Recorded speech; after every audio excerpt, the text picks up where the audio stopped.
வணக்கம் மக்களே, நாம இந்த ஆரோக்கியமான பதிவில் பீட்ரூட் ஜூஸை நம்மளுடைய உணவுகளை சேர்த்துக்கொள்ளும் போது என்னென்ன மாதிரியான ஆரோக்கியமான மருத்துவன்மைகளை நம்ம பெற்றுக்கொள்கிறோம் அப்படின்றத பற்றி விளக்கமாக பார்க்க போகிறோம்.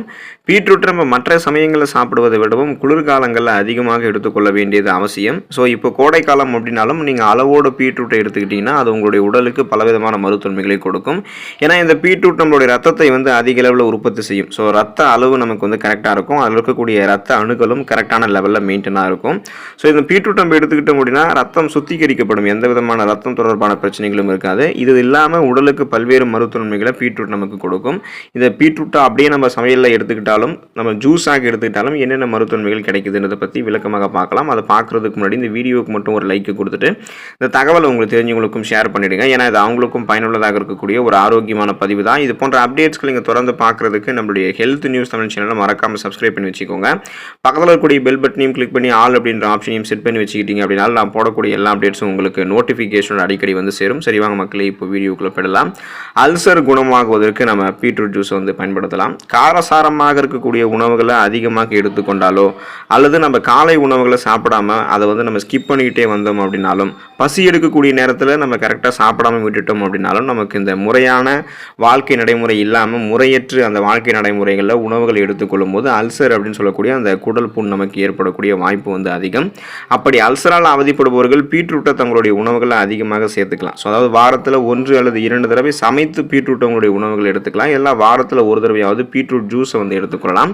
அதாவது நீங்கள் தினமும் சாப்பிடணும் அவசியம் இல்லை. வாரத்தில் 3 நாட்கள் பீட்ரூட்டை நீங்கள் எடுத்துக்கலாம். தேன் சேர்த்து கலந்து பீட்ரூட் ஜூஸை எடுத்துக்கிட்டீங்க அப்படின்னாலும் அல்சர் உங்களுக்கு விரைவில் குணமாகும்.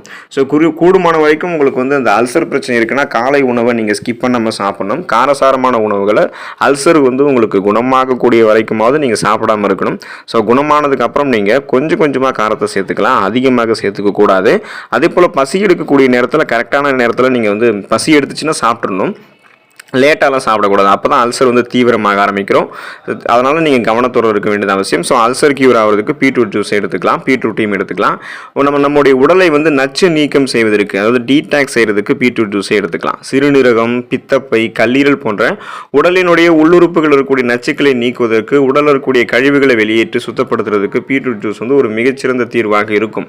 மாதத்தில் 4 தடவை, அதாவது வாரத்தில் 1 தடவை பீட்ரூட் ஜூஸ் நம்ம எடுத்துக்கிட்டோம் அப்படின்னாலே உடல் உறுப்புகள் நமக்கு சுத்தமடையும். அங்கே இருக்கக்கூடிய தீங்கு விளைவிக்கக்கூடிய நச்சு கிருமிகள் எல்லாமே வெளியேற்றப்பட்டு நம்மளுடைய உடல் ஆரோக்கியமாக இருக்கும். ஏன்னா நச்சு கிருமிகள் நம்மளுடைய உடலிருந்து வெளியேறிட்டாலே நமக்கு இருக்கக்கூடிய பல நோய்கள் சாதாரணமாகவே குணமடைஞ்சிடும். புதுசாக எந்த நோயும் அட்டாக் ஆகாது. ஸோ அந்த அளவுக்கு நலமாக இருக்கணும், கழிவுகள் வெளியேற்றப்படணும் அப்படின்னா பீட்ரூட் ஜூஸை எடுத்துக்கலாம். ரத்த சிகப்பணுக்கள் நம்மளுடைய உடலில் கரெக்டான லெவலில் இருக்கிறதுக்கு, இந்த ஹீமோகுளோபின் ப்ராப்ளம் குறைஞ்சி அனீமியா ப்ராப்ளம்லாம் நமக்கு வராமல் இருக்கிறதுக்கு நம்ம பீட்ரூட் ஜூஸ் எடுத்துக்கொள்ள வேண்டியது அவசியம். பீட்ரூட்டில் மிக அதிக அளவில் இரும்பு சத்து மற்றும் விட்டமின் B1 அதிகமாக இருக்கிறது. இது ரத்த சிகப்பணுக்களினுடைய எண்ணிக்கையை கரெக்டான லெவலில் மெயின்டைன் பண்ண வைக்கும். குறைஞ்சா அதை நமக்கு அதிகரிச்சிடும். ஸோ ரத்த ஓட்டத்தை நமக்கு இது அதிகரிக்க செய்யும். ரத்த ஓட்டம் இதன் மூலமாக நமக்கு சீராக இருக்கும். பீட்ரூட் ஜூஸில் சிறிதளவு எலுமிச்சை ஜூஸ் கலந்து குடிக்கலாம். அதுக்கான சுவையும் கூடும். பச்சையாக பீட்ரூட் ஜூஸ் சின்ன சின்ன பீஸ் மாதிரி நறுக்கி அதில் எலுமிச்சை ஜூஸும் தொட்டும் எடுத்துக்கலாம். ஸோ இந்த மாதிரி நம்ம எடுத்துக்கிட்டோம் அப்படின்னா நமக்கு குறிப்பாக ரத்த சிகப்பணுக்கள் குறைவு ஏற்படாது. ரத்த சிகப்பணுக்களுடைய லெவல் கரெக்டான லெவலில் மெயின்டைன் ஆகும். ரத்த புரதமான ஹீமோகுளோபினும் இதன் மூலமாக கரெக்டான லெவல் இருக்கும். ஸோ அந்த ஹீமோகுளோபின் உடல் உறுப்புகள் இருக்கக்கூடிய அனைத்து பாங்களுக்குமே ஆக்சிஜனை கடத்தி செல்லும் போது ரெஃப்ரெஷ்மெண்ட்டாக, புத்துணர்ச்சியாக, சுறுசுறுப்பாக செயல்பட ஆரம்பிப்போம். நமக்கு அனிமியாவுக்கான அந்த அறிகுறிகள் எதுவுமே நமக்கு இருக்காது. ரத்தம் தொடர்பான பிரச்சனைகள் இருக்காது. தீக்காயம் சரியாகுவதற்கு நம்ம பீட்ரூட் ஜூஸை பயன்படுத்தலாம். சருமத்தில் தீக்காயங்கள் ஏதாவது ஏற்பட்டுச்சு அப்படின்னா சருமத்தில் புண், கொப்புளங்கள் இதெல்லாமே உண்டாகும். அது அதிக எரிச்சலையும் வலியையும் உண்டாக்கும். அப்படி ஏற்படக்கூடிய தீக்காயங்கள் கொப்புளங்களாக மாறாமல் இருக்கிறதுக்கும், காயங்கள் எரிச்சலை ஏற்படுத்தாமல் இருக்கிறதுக்காகவும் பீட்ரூட் ஜூஸை அந்த இடத்துல நம்ம பயன்படுத்தலாம். ஸோ தீக்காயப்பட்ட இடங்களில் பீட்ரூட் ஜூஸ் தடவி வந்தோம் அப்படின்னா அது காயப்பட்ட இடங்களில் கொப்புளங்கள் ஏற்படாமல் பாதுகாக்கும். அதன் மூலமாக நம்ம என்ன பண்ணலாம் அப்படின்னா ஓரளவு கட்டுப்படுத்த முடியும். ஸோ ஒரு முதலுதவி சிகிச்சை மாதிரி இதை பண்ணலாம். காயம் எதுவும் ஏற்படாது, கட்டி எதுவும் வராது, கொப்புளங்கள் எதுவும் வராது. குறிப்பாக எரியாது, நமக்கு இன்ஃபெக்ஷன் எதுவும், தொற்றும் எதுவும் ஏற்படாது. ஸோ உடனே நம்ம அதுக்கான மருத்துவத்தை பார்த்தலாம். அலர்ச்சி எதிர்ப்பு பண்புகள், ஆன்டி இன்ஃப்ளமேட்டரி ப்ராப்பர்ட்டிஸை நமக்கு என்ன பண்ணுது அப்படின்னா பீட்ரூட் ஜூஸ் கொடுக்குது. பீட்ரூட்டில் பீட்டாலைன் என்னும் அலர்ச்சி எதிர்ப்பு பண்புகள் அதிக அளவில் நிறைந்திருக்கிறதால நாள்பட்ட அலர்ஜி போன்றவற்றை இது தீர்க்கிறதுக்கு உதவிகரமாக இருக்கும். குறிப்பாக சிறுநீரகத்தில் உண்டாகக்கூடிய அலர்ச்சியை இதை கியூர் பண்ணிடும். அதாவது சிறுநீரகத்தில் கற்கள் உருவாவது, சிறுநீரகம் தன்னுடைய வேலையை அந்த கழிவு நீக்க மண்டலையை சிறப்பாக செய்யாமல் போகிறது, இந்த மாதிரி பிரச்சனைகளை பீட்ரூட் ஜூஸ் வந்து சரி பண்ணிடும். ஜீரண சக்தி அதிகரிக்கிறதுக்கு பீட்ரூட் ஜூஸ் எடுத்துக்கலாம். நீரில் கரையக்கூடிய நார் சத்துக்கள் பீட்ரூட்டில் மிக அதிக அளவில் இருக்கிறதால ஜீரண சக்தியை பீட்ரூட் ஜூஸ் வந்து நமக்கு அதிகரிக்க செய்யும்.